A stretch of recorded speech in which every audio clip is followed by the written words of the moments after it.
Hi, everyone. Welcome to our session today. Thank you so much for joining us.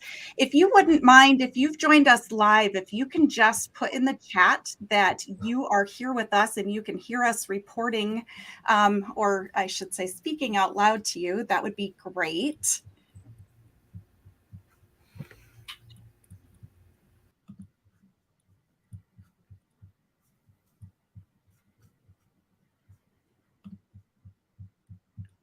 Not seeing any comments come in yet.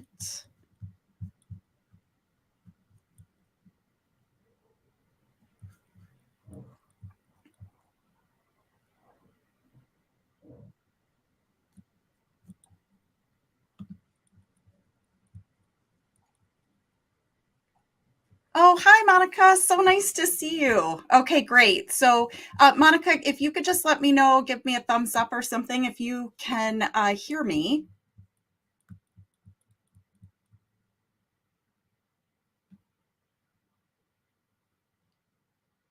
Just making sure that that the audio is live.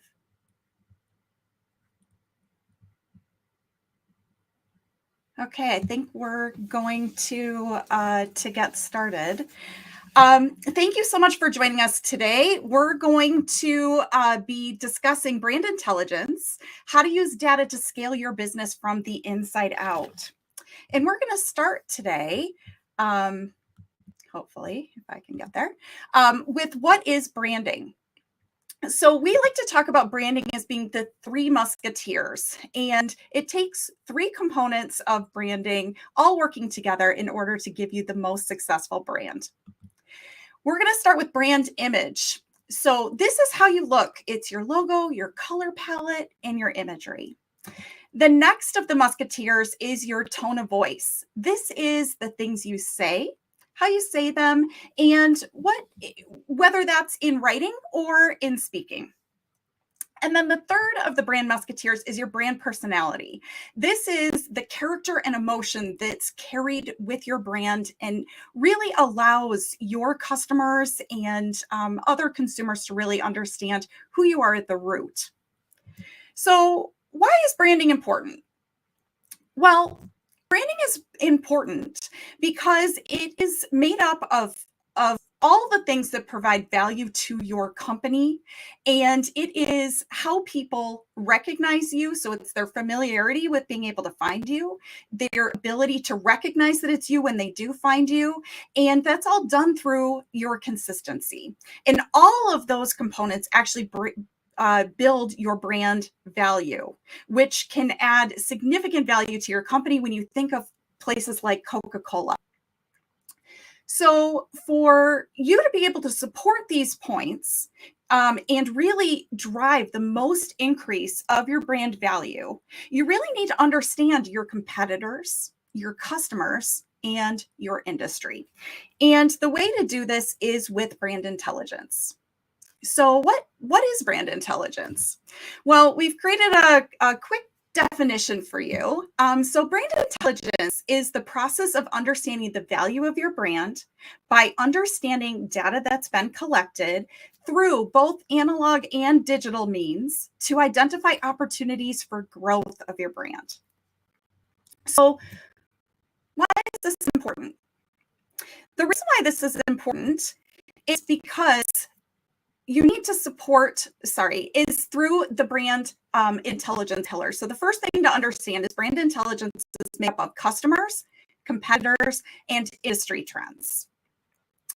And all three of these things, when you understand what's in them, are identify opportunities and also gaps that will help you build on that with your business. So we want to take you through how you do that. The first is how you find your brand intelligence. And make sure if you have any questions any of the time through here today or watching later that you provide your questions in the chat, and we'll make sure to get back to those. And at the end of the day, for anybody who's called in live here today or is joining us live here today, we'll answer them as well. So analyzing data really sort of starts with a core process that is very simple. Anyone should be able to do this, and you have all the tools at your fingertips right now to be able to do this. So the first thing you want to do is collect. This is where you're going to gather all the data that's available to you. The second thing that you're going to do is analyze that data. What can you learn from it? And then based on identifying what you can learn from it, you're going to put that into action. And the important thing about brand intelligence is this is not something you want to do once. This is something that you want to do on an ongoing basis. And ideally, you'd be doing it on a monthly basis and continuing that, 12 months a year and so on and so forth. So the two sort of ways that I touched on earlier were analog, and then we're going to talk about digital. So analog is basically the idea of how you look and listen and ask and interact with people. So the ways that this would be, the ways that you can think about implementing something like this in an analog way would be taking your assets that you currently have within your company. So this would be gathering up all of the print materials that you have that you put into the market. This would be identifying all of the emails that you send. This is looking at all the scripts that you use and really sort of diving into being able to analyze, are these consistent? Do these match against my brand personality? Do these match against my tone? Do these look the same way? The second thing is listening. So this is making sure that you're looking at what people are saying to you when they call into customer service. This is what types of questions are being asked, etc. And then the third way is you ask. So you can run surveys. You can put out other types of, informational meetings, et cetera, to be able to gather that information. The second is digital. And digital is really the place where you can get mass acquisition of information. This is, you can do online searches with tools like Google. You can find, you can go to specific blogs and forums. You can look within particular news outlets. And really what you're trying to do is gather as much information as you can about your customers, about your competitors, and about your industry. You can also do online surveys in this situation where you can reach out to the general public. You can try to reach out to customers. And then this is really the best way to think about where you're sort of removing, in some respects, the human element. You're not sort of having to do this on a one-to-one basis or having to have a huge staff that goes out and sort of conducts these interviews. In addition, we want to dive a little bit deeper into how to analyze data. And Filiani, I know that you're called in here today. Did you want to speak to this, or would you like me to keep going?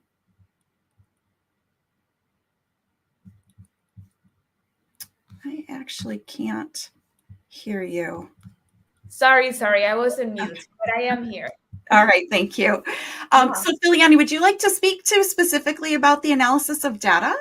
Yeah, for sure. I think you provided great context into the different sources, both analog and digital, where we can find valuable information to kind of feed into what we call brand intelligence. So that amount of data can also be overwhelming, right? So that's what we wanted to point out specifically, how you can analyze that data yourself. And we wanted to focus on the specifics areas that you can start kind of filtering and cleaning up the data to make sure is actionable and that is valuable for you. So the first question you could ask is like, who? So who is talking about you? Who is publishing? Who is mentioning on social? And even with analog sources, when you're talking to people who are talking about you, who are interested in your products. So that's very important to keep in mind as you're looking through, the data you're collecting and that you're getting. You can also try to understand what's the topic, what are the key conversations. in what theme are you being discussed, both online and offline? Like, where does your brand comes up as part of the conversation? That's also important. And that's another question you can ask as you're going through data, and even from analog sources where you're getting that directly from customers. That's something um, you can also just pay attention to.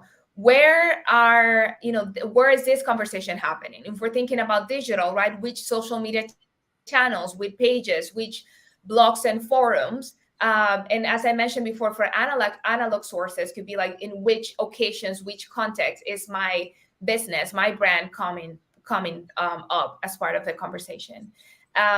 This one, the why, is very important, because this is like, why did this conversation happen in the first place? Is the sentiment positive? Is the sentiment negative? As if it's what can we learn from this? Why this the conversation, or why we went viral in the first place? That's something that it's very important to keep an eye on, because that's going to determine what is the sentiment of the conversation, what is the theme, and ultimately it's going to add up to the context of how you're being discussed, both offline and online.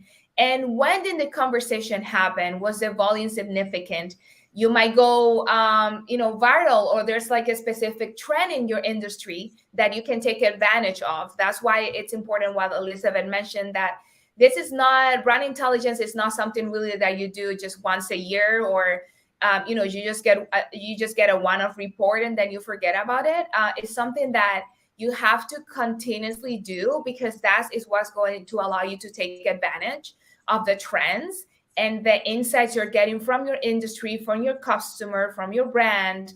And that's going to allow you to take action right away, rather than seeing a trend that happened 3 months ago that it could have been a good opportunity for your brand. So we wanted to consolidate at a very high level the things you can do, kind of the process you can go through as you analyze the data.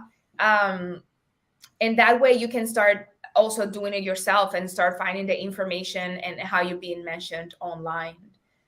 We also, I think, Elizabeth, we had some examples, right? In the next slide of how the reporting examples you can find, or the specific areas you can focus as you're looking through your online presence in this case. So you can look at your mentions. As we talked about, it's very important to focus on the sentiment. So positive mentions, negative mentions. In this case, for example, we're seeing that the negative mentions are probably like they're more than half of the positive mentions. So more than the half. So that's something there that could be important to understand. Okay, why is half of the conversation, or less than half of the positive mentions, are negative? Like, what do we need to learn from this? What might be the keywords that are trending? You obviously want to understand where these mentions are happening. If the content is... Yeah, sorry, Philly, honey, I was just going to add one point here too, is when you think about data cleanup and you think about when you're going through the analysis, you have to make sure that you also do cleanup of. So when Filiani talks about positive mentions and negative mentions, what she's really talking about, that sometimes I'm sure that you've heard referred to as sentiment. And it's important to make sure that you don't take the face value of what you get back, especially if you use an automated tool to collect this at face value. It's really important to go in and do data cleanup to ensure the fact that negatives are really negatives and not sort of a negative way of saying something positive. Yeah. Leanne, can you think of an example of something that might be categorized as negative but really is positive? Yeah, I mean, like you mentioned, that's a very good point, because if you're using an AI platform, it's not necessarily going to understand the context of the conversation. So let's say, headache or something that would be like, for example, within the pharma, can be very tricky for an AI to label something if the words are not too close. Let's say they use a bad word to describe, like, this pill helped me, or like a bad word, pill helped me with my headache. And because it's already including a bad word, it might categorize it as something negative, but it's actually saying the product helped. So it's very, very important, as you say, Elizabeth, to go in and just make sure you're cleaning up the data, and that you're going through the conversations, depending on the volume, of course, but that you're going through the conversations and that you're actually teaching the tool for your specific industry, what's positive and what's negative. But sometimes just there could be multiple negative words in a conversation, and it might be something positive, but a platform or an AI tool might label it as negative. So yeah, that manual portion of the analysis and the data cleanup is very important to make sure the insights you're getting, the metrics you're getting are real, and that you're not, the data is not, it's not skewing towards something more negative than what it is, or vice versa. Thank you. Yep. And then we also have, I mean, the last process of the data analysis, or how to really find your brand intelligence, was really the outcomes and the insights that can come from this type of analysis. Elizabeth, not sure if you want to go over this together, if you want to go ahead and kind of give. I can give the overview and you can dive in deeper. Okay. Does that work? Yeah. Okay, great. So I'm sure that everybody listening today and that will watch this later, we know that information is power. So the more data and information that you have, it's better to be able to identify gaps and opportunities. And so some of the things that this type of research can uncover is quality control issues. Is there an issue with your product that you're unaware of? Product service enhancements. Your customers and people who use your product are a great source of being able to identify what types of enhancements in some cases can be very easy to implement. There's also crisis management. There is some type of issue happening, and you need to be aware of that. You can certainly set up alerts and things like that to ensure the fact that you can see that. The other thing is audience and consumer profiling. Sometimes you think you know who your audience or customer is, but by actually going out and reviewing the data, you might actually identify that there are some new audience segments that are actually a great opportunity for you. How you get the data back, as Filiani just reviewed in the previous slide, comes apart in how much share of voice do you actually have. So when you think about in comparing yourself to your competitors, are your competitors getting more press than you are? Do you are there things that you need to do to optimize to increase your share of voice? The other thing is brand consistency. I sort of touched on it a little bit with analog, but it certainly is something that you can also run in a digital perspective, which is making sure that you are consistent enough that people know that it's you. I see this a lot, or I shouldn't say we all see this a lot when it comes to social and things like that. A lot of people put a lot of content out, but if you're not making sure that it's consistent in a way that people know it comes from you, as it gets shared, it degrades and you lose the opportunity to harness that great power for your brand.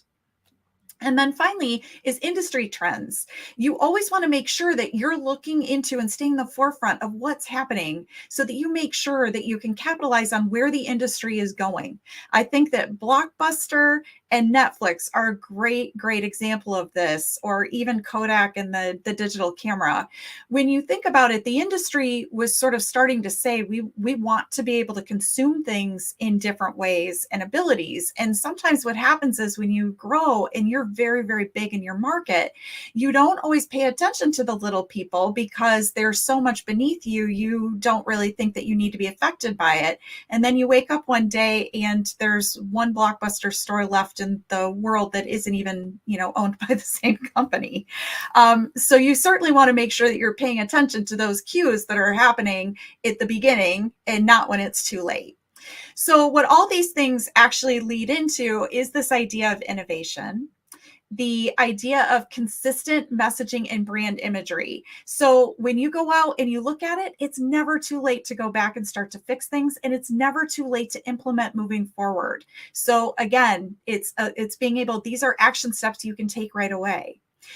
You also have the increase of being effective with your marketing.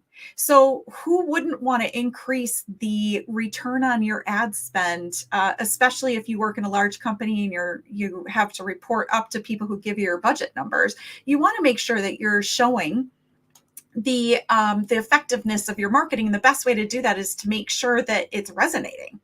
And then the fourth item we've sort of called out here is your content strategy. Once you understand where things are going and you have all the information, your content strategy is not only sort of going to write itself, but it's going to be so much more powerful. Filiani, do you want to add some more color to some of these items? Yeah, for sure. And I think the headline here that we have, right, the header, information is power, is key, because you cannot really improve what you don't measure. And really, as we talked at the beginning of the webinar, you can do this manually, right? You can do this manually. You don't necessarily need a tool or like AI to help you to manage and like go over your brand and the conversations. You can definitely set that up yourself manually as well. But the tool definitely helps just to automate the process a little bit more and make sure you don't necessarily have to be on top of things all the time, right? So everything we have here listed are great opportunities. These are things that you need to keep in mind, when you're looking for this type of information and this type of insights for each of the areas we called out here.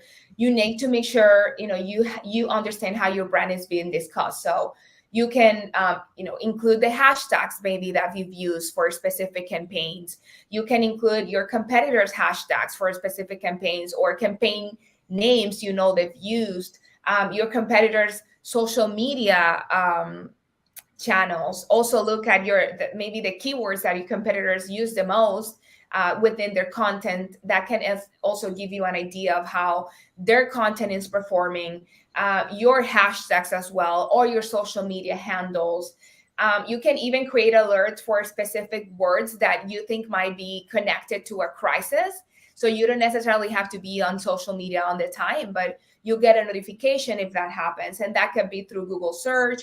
That could be through so many tools that can really help you understand how you're performing against your competitors. What are some of the industry trends that are happening that could help you impact your content strategy, like Elizabeth mentioned? I mean, there's so much that there's so much power within brand intelligence. And I think it doesn't matter the size of your brand or your business.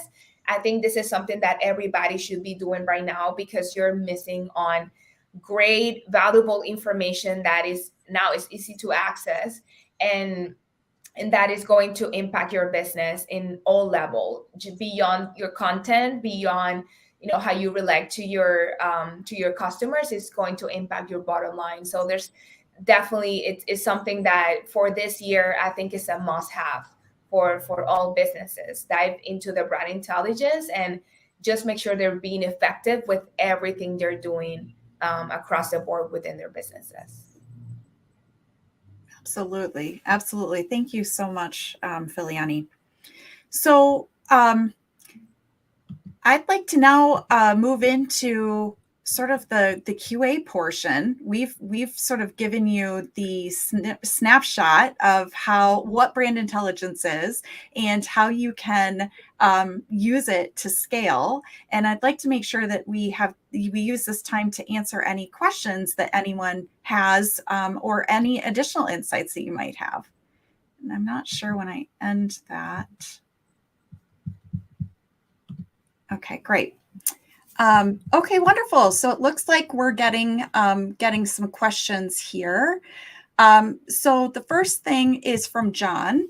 So John's asking, what kind of technology do we use to measure and analyze customer data? So great question, John.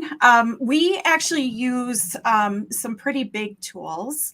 And Filiani, I don't know if you want to sort of speak to those directly. Mm-hmm. Yeah, of course. I mean, right now there's really a different there's a lot of technologies out there that can help you automate the process for collecting the data.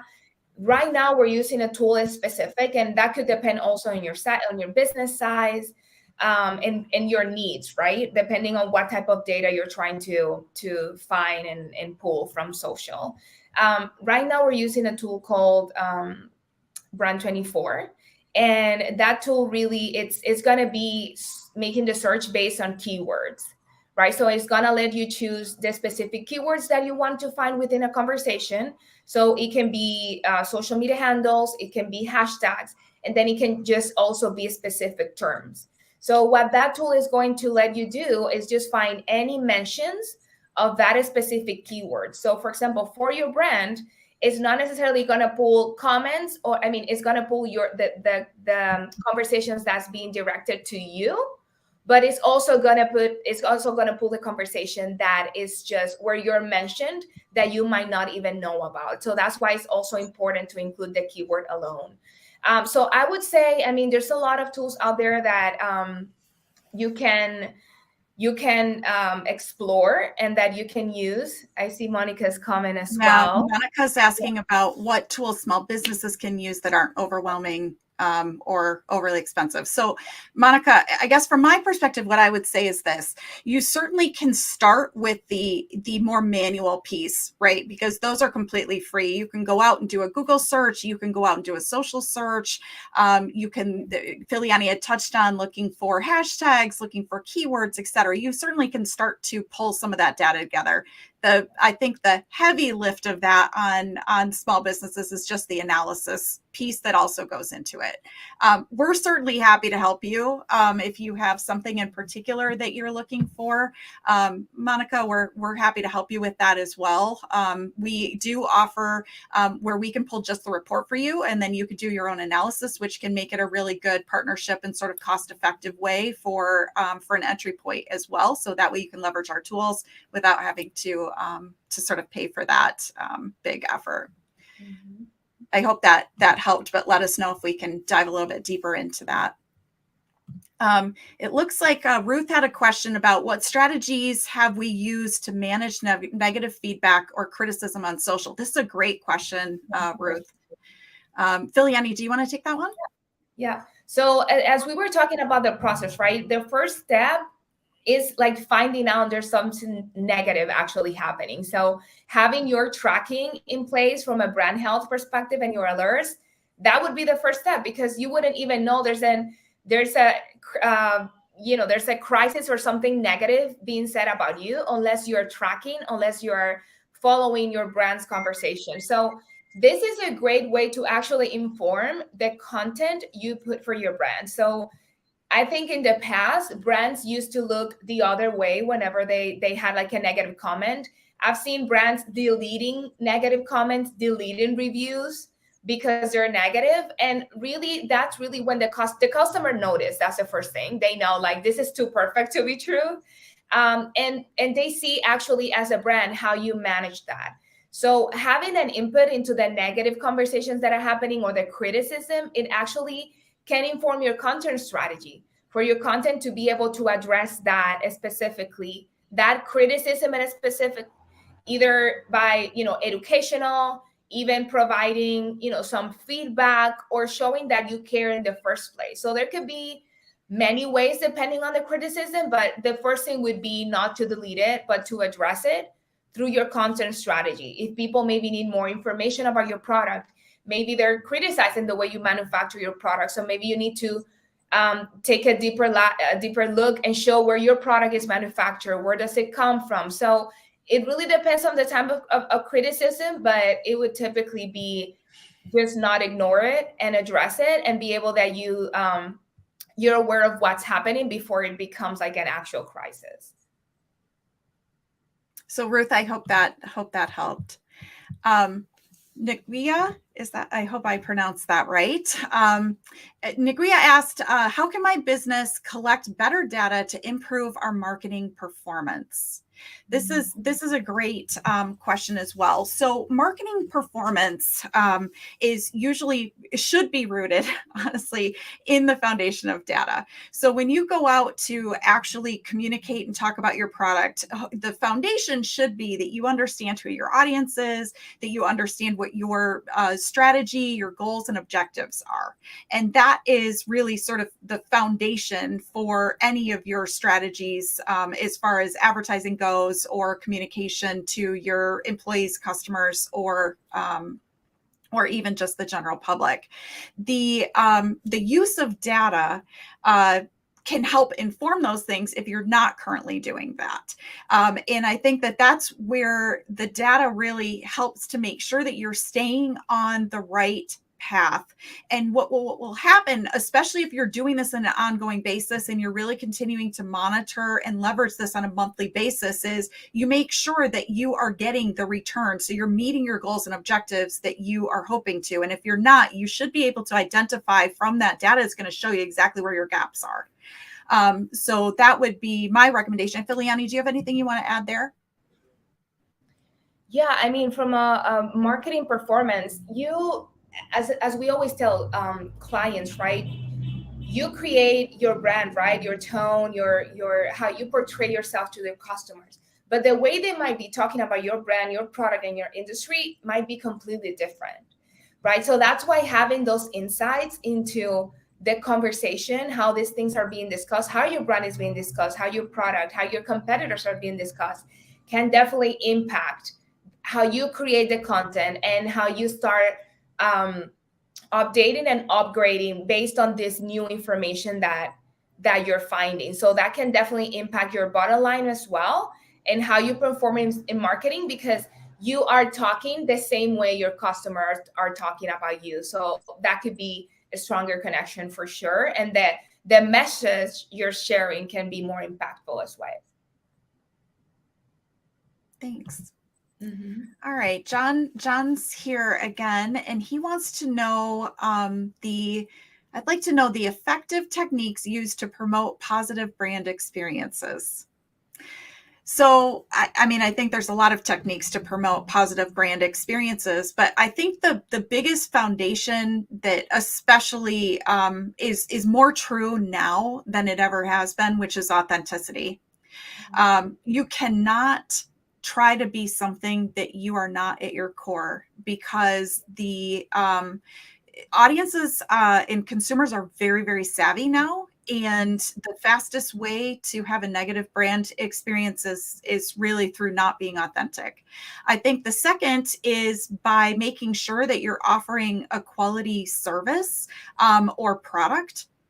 Because that will allow your your customers or prospective customers to see that you are standing behind that and you actually have something to offer. I think the third is that you are creating a strategy that actually puts that as a focus of your pillars, and making sure that you're driving that. And when you talk about brand experiences, it could be something as simple as the type of social content that you're putting out. It could be much more it could go to a much greater sort of, I say expense from a time perspective, not, it doesn't have to be expense as far as a cost perspective, but offering actual experiences for your customers or prospective customers.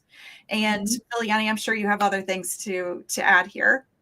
Yeah, no, I think the authenticity piece is huge, and from a customer perspective, and us also being customers at some point, right? We can tell, customers can tell right away when it's not the content that's being created is not authentic. And I remember like a specific scenario. I mean, brand intelligence can also help us understand if at some point you need to engage with influencers, for example. You can have a broader look of how their content is performing organically. So you can define if it's a good match with you or not. But I've seen cases where the content is not authentic at all, and you just see the ad and you just know it. And it's something that could affect your brand, that can also affects the influencer. So brand intelligence can also be leveraged to just make a decision, like organic decision of where your brand could potentially connect from a content perspective organically, and engage in a way that you can provide a positive brand experience, being authentic organically and without hurting your brand. Great. Does anybody else have any questions that we can answer? I think I forgot to do at the very beginning, so I can at least add this. I'm Elizabeth Godey. I'm the founder of Ratliff Consulting and have been working in branding for, I think it's been about more than 20 years. I'm not going to give exact numbers, or otherwise everybody's going to be doing some math out there. And I'm joined with Filiani Santos. Filiani, would you like to give a quick little intro? Yeah. So I am the brand intelligence director at Ratliff Consulting, and I am responsible for performing some of the brand intelligence report and analysis to help brands generate actionable insights that can impact their performing, as we covered today. Yeah, thanks for doing that. The other thing I just wanted to make sure that I touched on for anyone who is still joining us right now is, and frankly, anyone who watches the replay as well, there were a lot of questions based on small business here, and that's certainly a business sector that we are very passionate about supporting. In case you can't tell from the presentation today, we are very, very passionate about brand intelligence and making sure that you all have the data that you need to be the best that you can be, because at the end of the day, that's what makes your company even more valuable and your services, more relevant to your customers. But I would be interested to know if anybody would like us to put together just a little checklist that sort of includes the steps that you need to follow and some tools that you could use. If that's something that is of interest to you, just be sure to comment, and we will be happy to sort of send that out to you. And then the final, I guess, would be if anyone's interested in talking with us more about a particular need that you have that maybe you don't have the time to apply to do this for yourself, we certainly would be happy to discuss with you what options that we have and that we offer to our clients. So unless anybody else has anything. Okay, great, Monica. I see that you'd like the checklist. We'll be sure to get that created and sent out to you. And we thank everybody for joining us today. And if you have any more questions, we'll continue to monitor this chat over the next few days and be sure to get back to you with responses. Thanks so much for joining us today. It's been our pleasure to introduce you to brand intelligence and give you some tools and tips that you can use to make sure to build your business the best that you can. Thank you. Bye. Thank you.